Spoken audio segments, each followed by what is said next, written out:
এটা ইমামুল মুরসালিন নবী, এটা ইমামুল মুরসালিন। আমার আল্লাহ বাদে কেউ ছিল না, নবীকে বানিয়েছেন আল্লাহ। কেমন ভাবে বানিয়েছেন?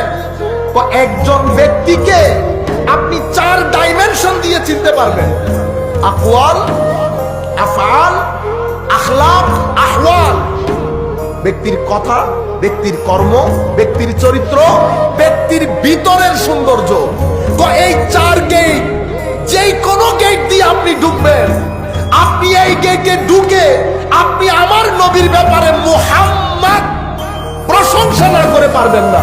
সেই আন্দাজে আমি আমার নবীকে বানিয়েছি।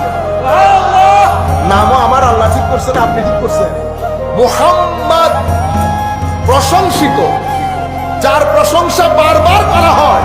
মওলা একবার করলে করলাম, 2 বার করলে করলাম, কিন্তু বারবার কেন? তো বারবার হচ্ছে যখনই চোখ তোলে দেখবে প্রশংসা করতে বাধ্য হবে। আমি নবীকে এভাবে বানিয়েছি, এমন নবী যাকে মুসা আলাইহিস সালামও ইমাম মানে, ঈসাও যাকে ইমাম মানে, কুল কায়নাতের আম্বিয়া যাকে ইমাম মানে, যার ঘরের দরজায় জিবরিল আমিন ওহী নিয়ে এসে বসে থাকে, যার ঘরের দরজায় এসে পারমিশন চায়, হুজুর আসতে পারি?